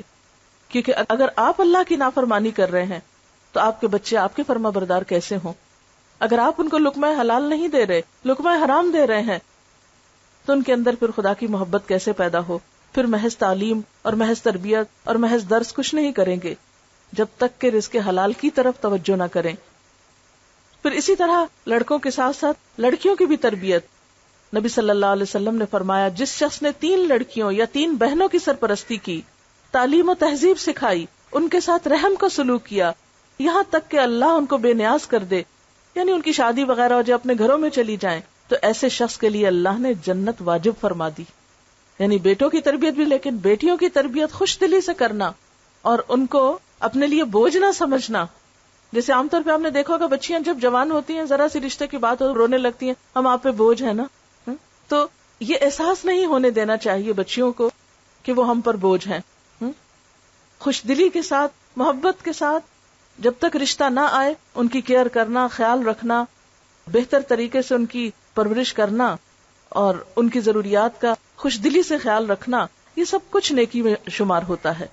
حتیٰ کہ وہ مال جو انسان اپنی اولاد پر خرچ کرتا ہے اس کا اجر و ثواب کہیں زیادہ ہے بنسبت اس کے کہ جو کسی اور پر انسان خرچ کرتا ہے. اور تربیت میں ایک خاص چیز جو ہے، یا ایک چیز اگر آپ یاد رکھ سکیں تو انشاءاللہ اس سے بچوں کی نفسیات کو سمجھنے اور ان کے ساتھ معاملہ کرنے میں بہت سہولت ہو جائے گی. اس میں ایک مشہور مقولہ یہ ہے کہ والدین اپنے بچے کے ساتھ پہلے 7 سال کھیلیں، یعنی ان کے کھیل میں شریک ہوں یا ان کو کھیلنے دیں. اگلے 7 سال اسے نظم و ضبط سکھائیں، ڈسپلن سکھائیں، یعنی پھر سختی بھی کر سکتے ہیں. پھر اگلے 7 سال اس کے دوست بنے رہیں، یعنی گویا جب بچہ 14 سال کا ہو جائے تو اس کے ساتھ دوستوں والا معاملہ کریں، اعتماد میں لیں. عموماً بچیاں والدین کو کچھ بتاتے ہوئے گھبراتی ہیں، تو اگر بچیوں کے ساتھ یا والد کی بچوں کے ساتھ دوستی ہوگی تو وہ اپنی باتیں آ کے شیئر کریں گے. اور اگلے 7 سال پھر آزاد چھوڑ دیں، 21 سال کے ہو جائیں تو پھر ان کو بہت روک ٹوک نہیں کریں. اور وہی وقت ہوتا ہے جب شادی ہوتی ہے، تو شادی کے بعد پھر بچوں کے معاملات میں انٹرفیئر کرنا اور ان کو پریشرائز کرنا، اب یہ کرو اب وہ کرو، نہیں، اب چھوڑ دیں، اب ان کو اپنی زندگی بسر کرنے دیں. اب جہاں تک پہلے 7 سال کا تعلق ہے تو اس میں بچوں کو آپ بہت زیادہ چیزوں کا پابند نہیں کریں، تھوڑا بہت پڑھنا لکھنا سیکھیں، شروع کریں، لیکن بہت بوجھ نہیں ڈالیں. لیکن جب 7 سال کا ہو جائے تو پھر نماز کے لیے کہنا شروع کریں. 10 سال تک نماز کی عادت ڈالیں، اور اگر ایک کے بعد ایک نماز سکھائیں، مثلا ایک نماز، اور پھر اس میں بھی آپ ساتھ لے کے کھڑے ہوں، اکیلے حکم نہ دیں جاؤ نماز پڑھ لو، یہ بہت سختی نہیں کریں. 10 سال کی عمر تک نماز میں بھی سختی سے روکا گیا ہے. اور اس کا یہ مطلب نہیں کہ پھر پڑھنے کو ہی نہ کہیں یا ڈسپلن نہ سکھائیں، نہیں، ڈسپلن تو سکھائیں گے. 3 سال آپ کو لگیں گے. 10 سال کی عمر تک انشاءاللہ ایک کے بعد ایک، مثلا 6 مہینے میں ایک نماز کی عادت ڈالیں. لیکن جس نماز کی عادت ڈالیں پھر وہ چھوڑنے نہ دیں، اس کا خاص دھیان رکھیں، واچ کریں کہ وہ بچہ مس نہ کرے. کیونکہ اگر ایک دن بھی وہ نہیں پڑھتا تو اس کا مطلب یہ ہے کہ اس کو یہ سمجھ آ جائے گی کہ پڑھے یا نہ پڑھے بات برابر ہے. 1 سے شروع کریں، 2 پہ لائیں، 2 سے 3 پہ، 3 سے 4 پہ، 4 سے 5 پہ. 10 سال کی عمر تک اگر فجر کے وقت نہیں بھی اٹھتا تو جس وقت اٹھے اس وقت نماز پڑھوا دے. پھر اس کے بعد اگر شروع میں صرف فرض نماز کا کہیں اور پھر جو جو بڑا ہوتا جائے پھر سنت بھی ساتھ، اور جب بالغ ہو جائیں پھر ایسی تعلیم و تربیت کا اہتمام کریں کہ بچوں کے دل میں اللہ کی محبت بھی پیدا ہو چکی ہو، رسول اللہ صلی اللہ علیہ وسلم کی محبت بھی ہو، بڑوں کا ادب اور احترام بھی ہو، اور اس کے ساتھ ساتھ اپنے واجبات اور اپنی ذمہ داریوں کو بھی نبھانے کا طریقہ ان کو آ چکا ہو۔ جیسے بچوں کے ساتھ پہلے 7 سال کھیلنے کی بات ابھی ہوئی، نبی صلی اللہ علیہ وسلم حضرت حسن اور حسین رضی اللہ تعالی عنہما کے ساتھ کس طرح کا معاملہ کرتے تھے۔ حدیث میں آتا ہے کہ جب آپ نماز پڑھ رہے ہوتے تھے تو یہ دونوں آپ کی پیٹھ پہ چڑھ جاتے، آپ اس وقت تک سجدے سے سر نہ اٹھاتے تھے جب تک وہ خود نہ اتر جاتے، یعنی کہ ہاتھ مار کے گرا دیتے یا کوئی اور پکڑنے آ جاتا، اوہ دیکھو اللہ کے رسول صلی اللہ علیہ وسلم نماز پڑھے، پکڑو ان کو، چھینو ان کو۔ کیونکہ بعض اوقات ہمارے ہاں جو مائیں نماز پڑھتی ہیں اگر بچہ نماز میں پاس آ جائے تو دوسرے کھینچ کے لے جاتے ہیں، اور بچہ چیخ چلا رہا ہوتا ہے کہ مجھے ماں کے پاس جانے دو، اور وہ سمجھتے نہیں بچے کے پاس جانے سے ماں کی نماز ڈسٹرب ہو جائے گی۔ نہیں، ماں کو تو اس حد تک اجازت ہے کہ اگر بچہ رو رہا ہو تو وہ روتے بچے کو گود میں اٹھا کر بھی نماز کنٹینیو کر سکتی، تاکہ وہ نماز سے خوف نہ کھائے۔ بہت سے بچے دین سے اس لیے بھاگ جاتے ہیں کہ اب ماں نماز پڑھی اور لمبی نماز پڑھ رہی ہے اور بچہ بلا رہا ہے اس کو کوئی جواب نہیں مل رہا، اب وہ قرآن پڑھ رہی ہے تو پڑھ رہی ہے بچہ بلا رہا ہے، رو رہا ہے، اس کو بھوک لگی ہے یا اس کو ٹوائلٹ جانا ہے یا کچھ اور، ماں اٹھ نہیں رہی، یا وہ اپنی دوستوں میں بیٹھی اور باتیں کیے جا رہی ہے، ٹیلی فون کال آ گئی ہے، 15 منٹ آدھا گھنٹہ اس کا ٹیلی فون پہ جا رہا ہے اور بچہ رو رو کے وہیں قدموں میں سو گیا۔ تو یہ چیزیں درست نہیں، بچہ ماں کی سب سے پہلی پرائرٹی ہونی چاہیے۔ اور پھر نبی صلی اللہ علیہ وسلم سے بڑھ کر کس کی عبادت ہو سکتی ہے، کس کی نماز میں اس سے بڑھ کر خشوع و خضوع ہو سکتا ہے، لیکن آپ نماز کے سجدے سے سر نہ اٹھاتے تھے جب تک بچے خود نہ اٹھ جاتے۔ بعض اوقات کسی بچے کے رونے کی آواز آتی تو آپ نماز مختصر کر دیتے تھے، لمبی نماز نہیں پڑھاتے تھے، یعنی جماعت کے ساتھ۔ اسی طرح حضرت امامہ جو آپ کی نواسی تھی، حضرت زینب کی بیٹی، ان کے بارے میں آتا ہے کہ آپ صلی اللہ علیہ وسلم بعض اوقات ان کو کندھے پر بٹھا کے نماز شروع کر دیتے، یعنی قیام میں کندھے پہ بٹھا لیتے تھے، یعنی صرف لڑکوں کو نہیں، اگر چھوٹی بچی بھی ہے تو مرد کی نماز میں کوئی خلل نہیں ہے اس سے۔ اور وہ آپ کے ڈائریکٹ اپنے بچے نہیں تھے، بیٹی کے بچے تھے، نواسے تھے، لیکن اس کے باوجود بھی آپ ان کے ساتھ محبت و شفقت کا معاملہ کرتے ہیں، تاکہ نمازوں کے دوران بھی۔ پھر اسی طرح بچوں کو ڈرانے دھمکانے سے پرہیز کرنا چاہیے۔ عام طور پہ مائیں جب کوئی بات بچے نہ مانے تو وہ بلی آ جائے گی، وہ کتا آ جائے گا، وہ جن آ گیا، وہ فلاں آ گیا۔ بچے تو بچے ہوتے ہیں، ان کو خوف اور محبت کا نہیں پتا ہوتا، یہ ماں باپ ہی ان کے دلوں میں ڈالتے ہیں۔ تو بچوں کو بزدل نہ بنائیں چھوٹی چھوٹی چیزوں سے ڈرا کر، اور پھر یہ کہ خاص طور پر جھوٹ بول کر، کہ کوئی چیز ایسی ہو نا جس سے ڈرا کے آپ بچے کو کوئی بات منوا رہے ہو، کیونکہ نبی صلی اللہ علیہ وسلم نے بچوں کے ساتھ بھی جھوٹ بولنے سے منع فرمایا ہے۔ ایک صحابی کے بارے میں آتا ہے کہ انہوں نے آپ کی موجودگی میں بچے کو بلایا کہ ادھر آؤ میں کچھ دیتی ہوں۔ آپ نے فرمایا کیا دینا تم کو؟ اس نے کہا کچھ بچے کو کھانے کی چیز دینی۔ آپ نے فرمایا اگر تم نے بچے کو بلا کر یہ چیز نہ دی ہوتی تو تمہارے حق میں تمہارے اعمالنامے میں جھوٹ لکھا جاتا۔ اسی لیے بچوں کے ساتھ جھوٹے وعدے نہیں کرنے چاہیے، اچھا تم یہ کرو تو تم کو یہ لے کر دیں گے، وہ بچہ کام کر لے اور اس کے بعد آپ اپنے وعدے سے مکر جائیں، یا تو آپ اتنے لمبے چوڑے وعدے کریں ہی نہ، کیونکہ بچے بعض اوقات مطالبے کرتے ہیں، اچھا ہم یہ کریں، آپ یہ کریں گے ہمارے ساتھ، تو آپ صاف کہتے ہیں نہیں یہ نہیں ہوگا۔ ڈسپلن اسی چیز کا نام ہے، جو کرنا ہے وہ بتا دیں یہ ہو سکتا ہے، اور جو نہیں کرنا وہ نہیں ہو سکتا۔ پھر اسی طرح بعض اوقات مائیں بچوں کے بارے میں ان کے سامنے ان کی موجودگی میں تبصرہ شروع کر دیتی ہیں، باپ کے گھر داخل ہوتے ہی بچوں کی شکایتیں اللہ اعلان ہونے لگتی ہیں، یا بعض اوقات اپنی دوستوں سے ڈسکس کر رہی ہوتی ہیں اور بچوں کے سامنے ہی۔ یہ چیزیں بچے کی عزت نفس کو مجروح کر دیں۔ ہم بعض اوقات سوچتے ہیں تو بچہ ہی، اس کو کیا خبر، نہیں بچے کو بہت پتا ہوتا ہے، اور آج کے بچے تو شاید ہم سے بھی زیادہ ذہنی طور پر ان کا IQ لیول جو ہے وہ بہتر ہے۔ اور ڈسپلن سکھانے میں یہ بات نہیں ہے کہ اس کی ہر جائز ناجائز خواہش پوری کر دیں یا ضد پوری کر دیں، نہیں، کبھی پوری کریں اور کبھی نہیں، اچھائی برائی کی پہچان دیں۔ کچھ چیزوں میں پھر آپ کو صبر سے کام لینا ہوگا، مثلا بعض بچوں کی عادت ہی ہوتی ہے کہ ماں باپ نے کوئی بات نہیں مانی، رونا دھونا شروع کر دی، رو دھو کے بات منوا لی۔ اب جب آپ بے جا ضد ایک دفعہ پوری کر دیتے تو ان کو بھی ایک طریقہ ہاتھ آ جاتا ہے کہ جو بات یہ نہیں مانتے ویسے تو رو کے منوا لی جائے۔ تو اس میں پھر آپ کو صبر و تحمل سے کام لینا۔ اگر آپ نے ایک دفعہ کسی چیز میں نہ کہہ دی تو پھر کسی قیمت میں ہاں نہیں ہونی چاہیے، لیکن نہ کہنے سے پہلے سوچ سمجھ کر نہ کریں۔ یہ نہیں کہ ہر چیز پہ قسمیں کھانا شروع کر دیں یا نہ یا ہاں شروع کر دیں۔ اس میں ماں کا اپنا کردار بے حد اہم ہے۔ تو ہمیں تربیت میں صرف جذباتیت سے کام نہیں لینا، بہت سوچ سمجھ کے ساتھ، اور اس موضوع پر مختلف چیزوں کا مطالعہ کرتے رہنا، پڑھتے رہنا، لوگوں سے مشورہ کرتے رہنا، تربیت کا طریقہ سیکھنا۔ عربی کا ایک محاورہ ہے کہ جس کے پاس خود کچھ نہیں وہ کسی دوسرے کو کچھ نہیں دے سکتا۔ یعنی مثلا اگر میرے پاس پانی نہیں، میرا گلاس خالی ہے، تو میں کسی کو پانی کیا پلا سکتی ہوں؟ اگر میرا ظرف خالی ہے، میرا سینہ خود اللہ کی محبت سے خالی ہے، میری عقل خود دین کے علم سے عاری ہے، اللہ کی محبت اور دین کا علم کہاں سے سکھا سکتی ہوں؟ اس لیے ماں کا پڑھا لکھا ہونا، ماں کو مسلسل سیکھتے رہنے کی ضرورت ہوتی ہے. یعنی کہ ایک پڑھی لکھی ماں جو ہے ایک پڑھی لکھی جنریشن لائے گی. اس لیے بچیوں کی تعلیم جو ہے وہ تو لڑکوں سے بھی زیادہ اہم ہے. لیکن آج ہم تعلیم کا مطلب سمجھتے ہیں کہ کچھ پڑھ لکھ کر انسان کو نوکری کر لے، کچھ کمائی کر لے. نہیں، اس کے لیے تو ہنر ہوتا ہے. اسلام میں تعلیم و تربیت انسان کو انسان بنانے کے لیے ہوتی ہے، انسان کی عقل اور روح اور جذبات کی بہترین نشو و نما کے لیے ہوتی ہے. پھر اسی طرح بعض اوقات بچے کو مارنے کی ضرورت بھی پڑتی ہے. اگرچہ 10 سال کی عمر میں مارنے کی اجازت ہے، لیکن اس کی بھی کچھ شرائط ہیں. ایک تو یہ کہ شدید غصے کی حالت میں نہیں مارنا چاہیے. پھر اسی طرح 10 سال کی عمر سے پہلے نہ مارا جائے.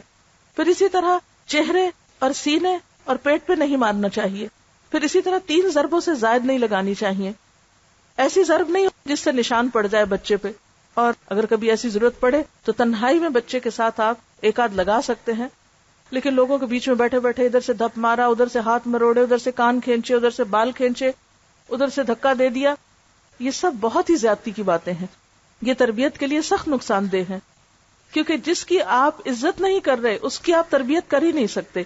تربیت کرنے کے لیے بھی دوسرے کو اعتماد میں لینا اور اس کو عزت دینا بے حد ضروری ہے. اور اس میں صرف ڈانٹ ڈپٹ یا صرف اصول قاعدے ہی نہیں چلیں گے، اس میں سٹوری ٹیلنگ جو بے حد اہم ہے. انبیاء علیہ السلام کے قصوں سے شروع کریں، صحابہ کرام کے قصے سنائیں، اور دنیا کے بڑے بڑے انسانوں کے قصے جنہوں نے دنیا میں کچھ بڑے بڑے کام کیے، تاکہ بچوں کے سامنے اچھے رول ماڈلز آئیں، ان کو بھی محنت کا شوق پیدا ہو. پھر اسی طرح یہ ہے کہ بچوں کو بہت زیادہ ناز و نہم کا عادی نہیں بنانا چاہیے، کیونکہ یہ بچوں کی اپنی ہی زندگی کے لیے نقصان دہ ہو جاتا ہے. اس میں بچوں کو اپنے ہاتھ سے کام کرنے کی عادت، اور اسی طرح خصوصاً نیکی کے کام کی عادت، اس میں ان کے ہاتھ سے صدقہ بھی کروایا کیجیے. ضرورت مند رشتہ داروں کو دلوانا، بڑوں کو گھر میں عزت دینا. کھانے کا وقت ہے تو یہ نہیں بچوں کو ہمیشہ اہمیت دیں اور کہ بچے آنا پہلے کھا لیں، نہیں، بڑوں سے شروع کریں. وہ بڑوں کو اہمیت دیں، بڑوں کو جگہ دیں، بڑوں کے لیے کھڑے ہوں، بڑوں کی عزت کریں. یہ سب کچھ ماں سکھائے گی بچے کو. اگر بچوں میں کچھ کھٹ پٹ ہو گئی تو ہر ماں جا کے اپنے بچے کی حمایت کرنا شروع کر دی گئی، یہ جاننے کی کوشش نہیں کرتی کہ ہو سکتا ہے کہ قصور اس کے بچے کا ہو. تو ہمیشہ عدل و انصاف سے کام لینا چاہیے، اپنے بچوں کے درمیان بھی اور اپنے بچوں اور رشتہ داروں کے بچوں میں بھی اگر کوئی کھٹ پٹ ہو جائے. اسی طرح حکمت و دانش سے کام لینا ہوگا. پھر اسی طرح بعض اوقات نبی صلی اللہ علیہ وسلم کا طریقہ یہ تھا کہ وہ سوال و جواب کے انداز میں تربیت کیا کرتے تھے، کہ بچے زندگی کے مختلف مواقع پر مختلف چیزوں کے بارے میں جاننا چاہتے ہوتے، اور والدین سے زیادہ ہمدرد اور رہنما کوئی نہیں ہو سکتا. لیکن اگر کسی وقت آپ سمجھے کہ آپ اپنے بچے کے ساتھ بہتر کمیونیکیشن نہیں کر سکتے، آپ کسی اچھے انسان کی بھی مدد لے سکتے ہیں کہ جو آپ کے بچے کے ساتھ اچھی کمیونیکیشن کر سکے. عام طور پر پہلے جب فیملی سسٹم ہوتے تھے یا خاندانی نظام مضبوط تھا تو ہم نے دیکھا ہوگا کہ بچوں کی تربیت صرف ماں نہیں کرتی تھی، دادی کا بھی حصہ ہوتا تھا، نانا نانی کا بھی حصہ ہوتا تھا. آپ کو اپنے بچپن یاد ہوں گے جو خواتین ہیں بڑی، کہ بعض اوقات باقاعدہ پلان کے تحت آپ رشتہ داروں کے گھر جاتے تھے، وہ آپ کے گھر چھٹیاں گزارنے آتے تھے اور اس طرح خاندان قریب آتے تھے. اب جب سے ہر شخص مصروف ہو گیا ہے، رشتہ داروں کا بھی آپس میں آنا جانا، ایک دوسرے کے گھر جا کے رہنا، باہم جذبات کو شیئر کرنا، یہ سب چیزیں ختم ہوتی چلی جا رہی، لہٰذا خود غرضی کا عنصر بڑھتا چلا جا رہا ہے. تو جب ہم بچوں کو خود غرضی پہ پالتے ہیں تو پھر بڑے ہو کر وہ ہماری پرواہ کرنا بھی بھول جاتے ہیں. عام طور پہ مائیں جب بچوں کو کھانا کھلا رہی ہوتی ہے تو کہتی تم کھا لو ورنہ وہ کھا لے گا. تو جب وہ کھا لے گا کا خوف دلا دیتے ہیں بچے کو اور وہ سے بچا کے سب کچھ رکھتے ہیں، تو پھر بڑے ہو کر بچوں کے دلوں میں وسعت کہاں سے آئے گی، وہ دوسروں کے ساتھ شیئر کس طرح کر سکیں گے. لہٰذا اگر آپ چاہتے ہیں کہ آپ کے بچے کی اچھی تربیت ہو تو صرف خود اکیلے نہیں، اپنے خاندان کو ساتھ لے کر آپ کو چلنا ہوگا، کیونکہ ان کا آپ کے بچوں پر اثر ہوگا اور آپ کے بچے ان کو آئیڈیالائز کریں گے. اور اگر کہیں ایسا موقع نہ ہو تو اچھے دوست اور اچھے لوگوں کے ساتھ دوستی جو ہے وہ بھی بچوں پر اثر انداز ہوتی ہے. ایسے لوگوں کے گھروں میں جانا کہ جن کے بچے خود تربیت یافتہ ہوں، بچے ان سے بہت کچھ سیکھ رہے ہوتے ہیں. پھر اسی طرح اسکول میں جو کچھ کر رہے ہوتے ہیں اس کی خیر خبر رکھنا، اور پھر خصوصی طور پر جو جذبات کے اظہار میں ڈسپلن قائم کرنا، یہ بے حد ضروری ہے. بعض اوقات بچے چھوٹی چھوٹی باتوں پر آسمان سر پہ اٹھا لیتے، چیخنا چلانا، چھوٹی چھوٹی باتوں پر لڑائی جھگڑا کرنا، دوسروں سے لڑنا جھگڑنا، مار پٹائی، اس طرح کی عادتیں بچوں میں ڈیولپ ہونے لگتی ہیں. تو ان چیزوں کو بھی روکنے کی ضرورت ہے. اسی طرح زیادہ ہنسی، زیادہ رونا، زیادہ چیخنا چلانا، زیادتی جو ہے ان کی شخصیت میں وہ نقصان دہ ہے، اس کا سبب معلوم کر کے اس کا علاج کیا جا سکتا ہے. اور اپنی بات اس پر اختتام کروں گی کہ بچہ اگر محبت میں جیتا ہے تو اعتماد سیکھتا ہے، تانوں میں جیتا ہے تو احساس کمتری کا شکار ہوتا ہے، نفرت میں جیتا ہے تو نفرت دینا سیکھتا ہے، گھٹے ہوئے ماحول میں جیتا ہے تو شرمیلا ہو جاتا ہے. اس لیے بچے کی تربیت کے لیے بہترین چیز اچھا ماحول ہے، کیونکہ ہر انسان اپنے ماحول کی پیداوار ہوتا ہے. اب دیکھیے کہ بعض اوقات ہم سمجھتے ہیں کہ بس ٹھیک ہے ہماری چوائس ہے، ہم بچوں کی اچھی تربیت کریں یا نہ کریں. بعض اوقات ہم سمجھتے ہیں کہ بس چوائس کی بات ہے، بس ہمت ہے، توفیق ہے، موقع ہے، کر سکتے ہیں تو اچھی تربیت کر لیں. نہیں، قرآن پاک میں اللہ سبحانہ و تعالیٰ فرماتے ہیں اے لوگو جو ایمان لائے ہو، اپنے آپ کو اور اپنے گھر والوں کو آگ سے بچاؤ. ان بچوں کو آگ سے بچانا ہماری ذمہ داری ہے. ایسا نہ ہو کہ یہ اپنے دین سے دوری کی بنا پر یا کسی بھی غلط کام کی بنا پر آخرت میں ناکامی سے دوچار ہوں. ہمارے دلوں کو چین کیسے آ سکتا ہے اگر ہمارے بچے کامیاب نہ ہوں؟ دنیا میں بھی ناکام ہو تو تکلیف ہوتی ہے، اور آخرت کی ناکامی تو بہت ناکامی ہے. اللہ تعالیٰ سے دعا ہے کہ وہ ہمیں اپنی ذمہ داری کو بہترین طریقے پر ادا کرنے کی توفیق عطا فرمائے، تاکہ ہماری اولاد ہمارے لیے صدقہ جاریہ ہو، اور ہمارے لیے دنیا میں بھی آنکھوں کی ٹھنڈک اور ہماری آخرت میں بھی ہمارے اعمال میں اور ہمارے درجات میں اضافے کے سبب بنے. وآخر دعوانا ان الحمد للہ رب العالمین. سبحانک اللہم وبحمدک نشہد ان لا الہ الا انت نستغفرک ونتوب الیک. والسلام علیکم ورحمۃ اللہ وبرکاتہ.